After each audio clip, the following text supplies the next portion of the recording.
రోమీయులకు 5వ అధ్యాయము. కాబట్టి విశ్వాసమూలమున మనము నీతిమంతులముగా తీర్చబడి మన ప్రభువైన యేసుక్రీస్తు ద్వారా దేవునితో సమాధానము కలిగి ఉందము. మరియు ఆయన ద్వారా మనము విశ్వాసము వలన ఈ కృపయందు ప్రవేశము గలవారమై అందులో నిలిచియుండి దేవుని మహిమను గూర్చిన నిరీక్షణను బట్టి అతిశయపడుచున్నాము. అంతేకాదు, శ్రమ ఓర్పును, ఓర్పు పరీక్షను, పరీక్ష నిరీక్షణను కలుగుచేయునని ఎరిగి శ్రమలయందును అతిశయపడుదుము. ఎందుకనగా ఈ నిరీక్షణ మనలను సిగ్గుపరచదు. మనకు అనుగ్రహింపబడిన పరిశుద్ధాత్మ ద్వారా దేవుని ప్రేమ మన హృదయములలో కుమ్మరింపబడి ఉన్నది.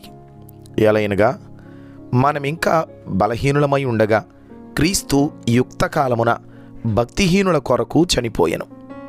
నీతిమంతుని కొరకు సహితము ఒకడు చనిపోవుట అరుదు. మంచివాని కొరకు ఎవడైనా ఒకవేళ చనిపోవ తెగింపవచ్చును. అయితే దేవుడు మన ఎడల తన ప్రేమను వెల్లడిపరుచుచున్నాడు. ఎట్లనగా మనమింకనూ పాపులమై ఉండగానే క్రీస్తు మన కొరకు చనిపోయెను.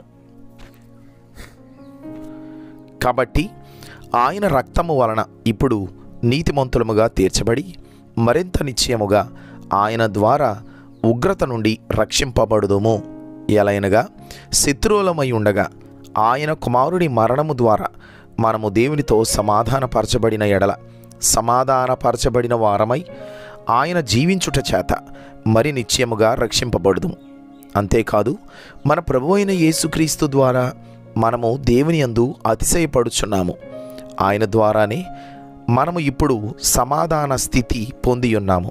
ఇట్లుండగా ఒక మనుష్యుని ద్వారా పాపమును, పాపము ద్వారా మరణమును లోకములో ఎలాగూ ప్రవేశించెనో అలాగుననే మనుషులందరూ పాపము చేసినందున మరణము అందరికీ సంప్రాప్తమాయెను. ఎలయనగా ధర్మశాస్త్రము వచ్చినదనుక పాపము లోకములో ఉండెను గాని ధర్మశాస్త్రము లేనప్పుడు పాపము ఆరోపింపబడదు. అయినను ఆదాము చేసిన అతిక్రమమును బోలి పాపము చేయని వారి మీద కూడా ఆదాము మొదలుకొని మోషే వరకు మరణమేలెను. ఆదాము రాబోవానికి గుర్తయుండెను.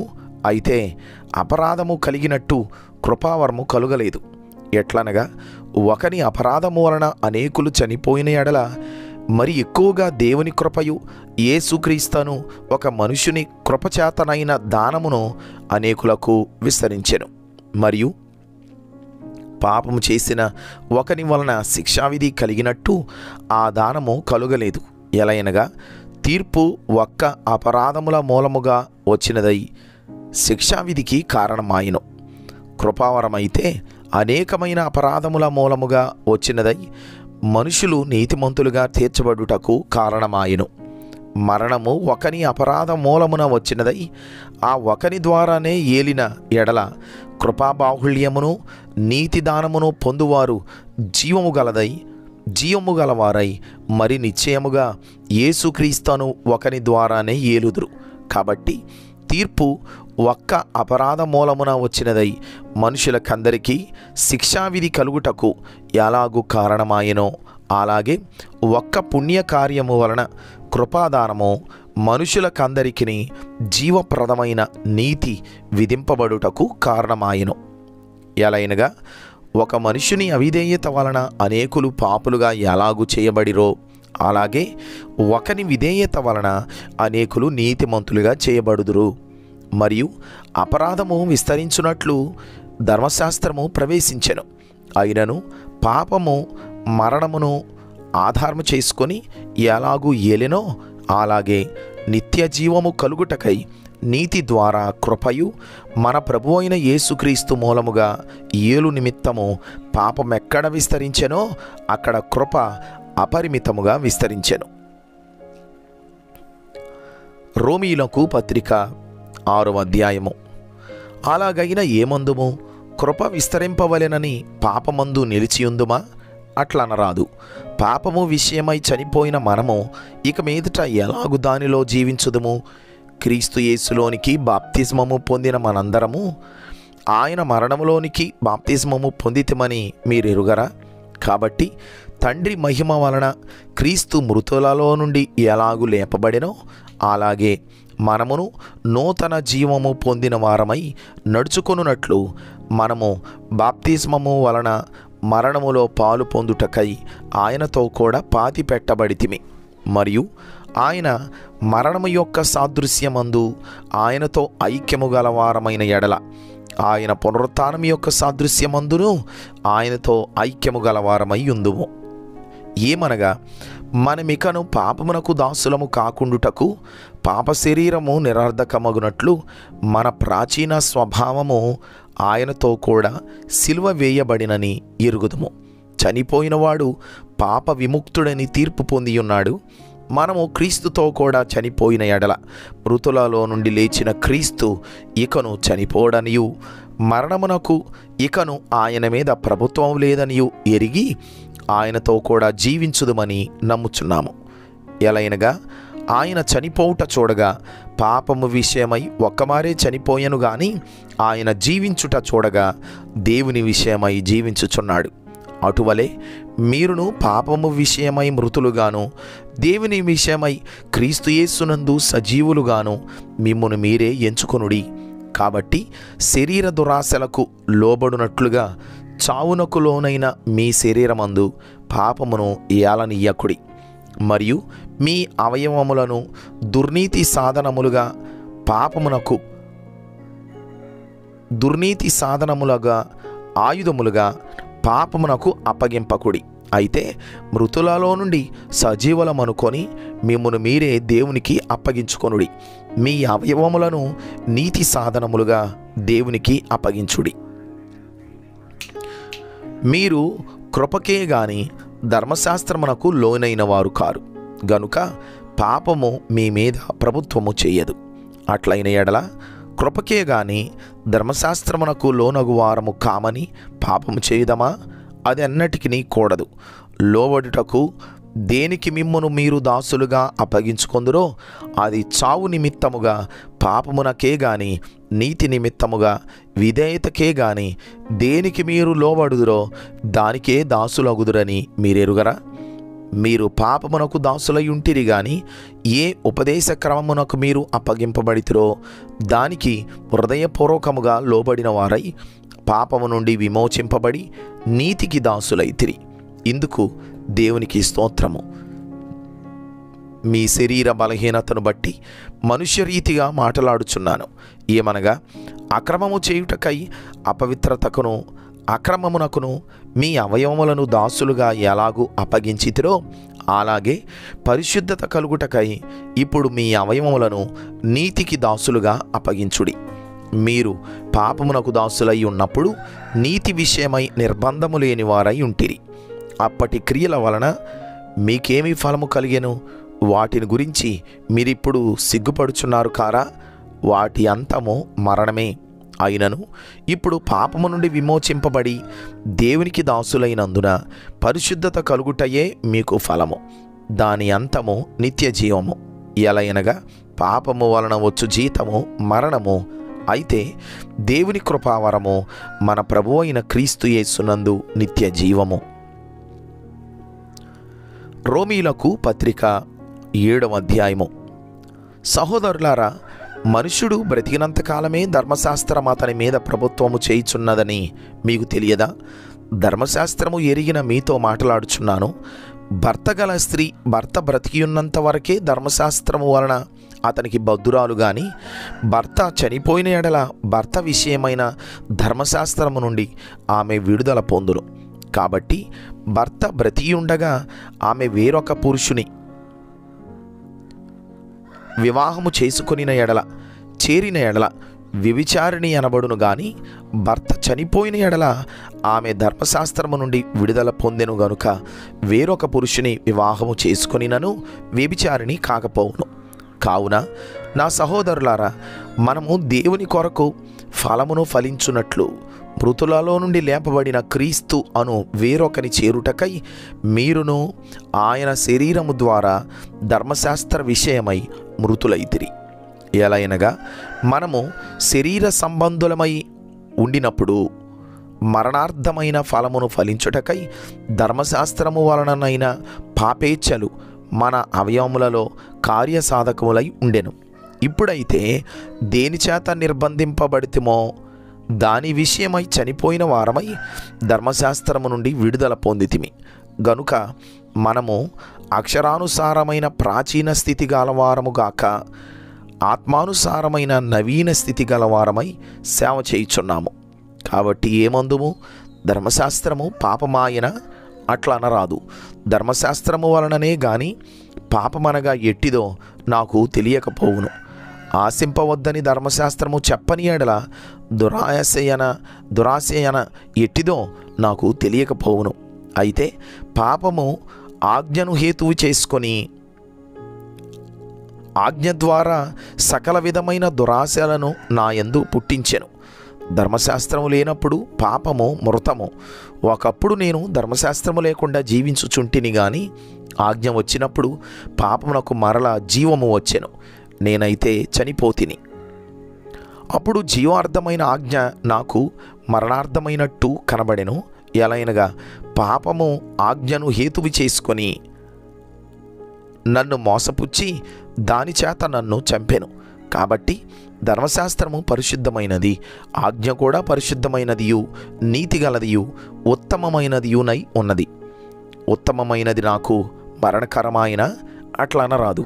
అయితే పాపము ఉత్తమమైన దాని మూలముగా నాకు మరణము కలుగజేయచ్చు.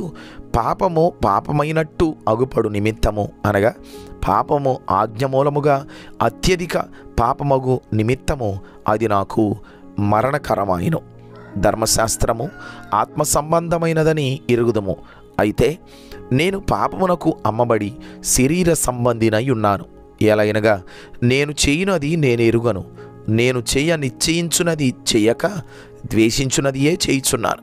ఇచ్చయింపనిది నేను చేసిన ఎడల ధర్మశాస్త్రము శ్రేష్టమైనదైనట్టు ఒప్పుకొనుచున్నాను. కావున ఇకను దాని చేయునది నాయందు నివసించు పాపమే గాని నేను కాదు. నాయందు అనగా నా శరీరమందు మంచిది ఏదియు నివసింపదని నేను ఎరుగుదును. మేలైనది చేయవలెనను కోరిక నాకు కలుగుచున్నది గాని దానిని చేయుట నాకు కలుగుటలేదు. నేను చేయగోరు మేలు చేయక చేయగోరని కీడు చేయుచున్నాను. నేను కోరని దానిని చేసిన ఎడల దానిని చేయునది నాయందు నివసించు పాపమే గాని ఇకను నేను కాదు.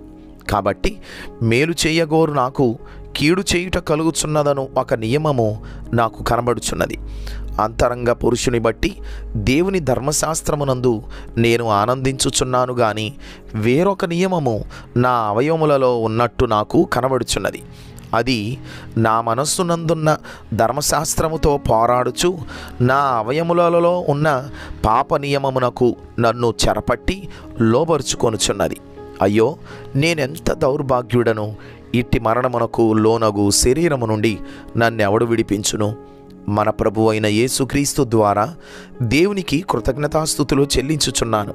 కాగా మనస్సు విషయంలో నేను దైవ నియమమునకును శరీర విషయంలో పాప నియమమునకును దాసుడనై ఉన్నాను. రోమీలకు పత్రిక 8వ అధ్యాయము. కాబట్టి ఇప్పుడు క్రీస్తు యేసునందున్న వారికి ఏ శిక్షా విధియూ లేదు. క్రీస్తు యేసునందు జీవమునిచ్చు ఆత్మ యొక్క నియమము పాపమరణముల నియమము నుండి నన్ను విడిపించెను. ఎట్లనగా ధర్మశాస్త్రము దేనిని చేయజాలకపోయెనో దానిని దేవుడు చేశాను. శరీరము అనుసరింపక ఆత్మననుసరించియే నడుచుకొను మనయందు ధర్మశాస్త్ర సంబంధమైన నీతి విధి నెరవేర్చబడవలెనని పాప పరిహారము నిమిత్తము దేవుడు తన సొంత కుమారుని పాప శరీరాకారముతో పంపి ఆయన శరీరమందు పాపమునకు శిక్ష విధించెను.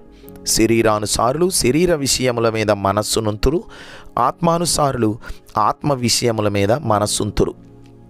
శరీరానుసారమైన మనస్సు మరణము, ఆత్మానుసారమైన మనస్సు జీవమును సమాధానమునై ఉన్నది. ఎలయనగా శరీరానుసారమైన మనస్సు దేవునికి విరోధమై ఉన్నది. అది దేవుని ధర్మశాస్త్రమునకు లోబడదు, ఏమాత్రమును లోబడనేరదు. కాగా శరీర స్వభావము గలవారు దేవుని సంతోషపరచనేరరు. దేవుని ఆత్మ మీలో నివసించి ఉన్న ఎడల మీరు ఆత్మ స్వభావము గలవారే గాని శరీర స్వభావము గలవారు కారు. ఎవడైనను క్రీస్తు ఆత్మ లేనివాడైతే వాడు ఆయన వాడు కాడు. క్రీస్తు మీలో ఉన్న ఎడల మీ శరీరము పాప విషయమై మృతమైనది గాని మీ ఆత్మ నీతి విషయమై జీవము కలిగి ఉన్నది. మృతులలో నుండి యేసును లేపిన వాని ఆత్మ మీలో నివసించిన ఎడల మృతులలో నుండి క్రీస్తు యేసును లేపినవాడు చావునకు లోనైన మీ శరీరములను కూడా మీలో నివసించుచున్న తన ఆత్మ ద్వారా జీవింపచేయును. కాబట్టి సహోదరులారా, శరీరానుసారముగా ప్రవర్తించుటకు మనము శరీరమునకు రుణస్థులము కాము. మీరు శరీరానుసారముగా ప్రవర్తించిన ఎడల చావవలసిన వారయుందురు గాని ఆత్మచేత శారీర క్రియలను చంపిన ఎడల జీవించెదరు. దేవుని ఆత్మచేత ఎందరూ నడిపింపబడుదురో వారందరూ దేవుని కుమారులయ్యుందురు. ఎలయనగా మరల భయపడుటకు మీరు దాస్యపు ఆత్మను పొందలేదు గాని దత్తపుత్రాత్మను పొందితిరి. ఆ ఆత్మ కలిగిన వారమై మనము అబ్బా తండ్రి అని మొర్రపెట్టుచున్నాము. మనము దేవుని పిల్లలమని ఆత్మ తానే మన ఆత్మతో కూడా సాక్ష్యమిచ్చుచున్నాడు. మనము పిల్లలమైతే వారసులము, అనగా దేవుని వారసులము. క్రీస్తుతో కూడా మహిమ పొందుటకు ఆయనతో శ్రమపడిన ఎడల క్రీస్తుతోడి వారసులము. మన ఎడల ప్రత్యక్షము కాబోవు మహిమ ఎదుట ఇప్పటి కాలము శ్రమలు ఎన్నతగినవి కావని ఎంచుచున్నాను. దేవుని కుమారుల ప్రత్యక్షత కొరకు సృష్టి మిగులు ఆశతో తేరి చూచుచూ కనిపెట్టుచున్నది. ఎలయనగా సృష్టి నాశనమునకు లోనైన దాస్యములో నుండి విడిపింపబడి దేవుని పిల్లలు పొందబోవు మహిమగల స్వాతంత్ర్యము పొందునను నిరీక్షణ గలదై స్వేచ్ఛగా కాక దానిని లోపరిచిన వాని మూలముగా వ్యర్థపరచబడెను. సృష్టి యావత్తు ఇది వరకు ఏకగ్రీవముగా మూలుగుచు ప్రసవ వేదన పడుచున్నదని ఎరుగుదము. అంతేకాదు ఆత్మ యొక్క ప్రథమ ఫలముల నొందిన మనము కూడా దత్తపుత్రత్వము కొరకు, అనగా మన దేహము యొక్క విమోచనము కొరకు కనిపెట్టుచు మనలో మనము మూలుగుచున్నాము. ఎలైనగా మనము నిరీక్షణ కలిగిన వారమై రక్షింపబడితిమి. నిరీక్షింపబడునది కనబడునప్పుడు నిరీక్షణతో పని ఉండదు. తాను చూచుచున్న దాని కొరకు ఎవడు నిరీక్షించును? మనము చూడని దాని కొరకు నిరీక్షించిన ఎడల ఓపికతో దాని కొరకు కనిపెట్టుదుము. అటువలే ఆత్మయు మన బలహీనతను చూచి సహాయము చేయుచున్నాడు. ఎలయనగా మనము యుక్తముగా ఎలాగూ ప్రార్థన చేయవలెనో మనకు తెలియదు గాని ఉచ్చరింప సఖ్యము గాని మూలుగులతో ఆ ఆత్మ తానే మన పక్షముగా విజ్ఞాపనము చేయుచున్నాము. మరియు హృదయములను పరిశోధించువాడు ఆత్మ యొక్క మనస్సు ఏదో ఎరుగును. ఎలయనగా ఆయన దేవుని చిత్త ప్రకారము పరిశుద్ధుల కొరకు విజ్ఞాపనము చేయుచున్నాడు.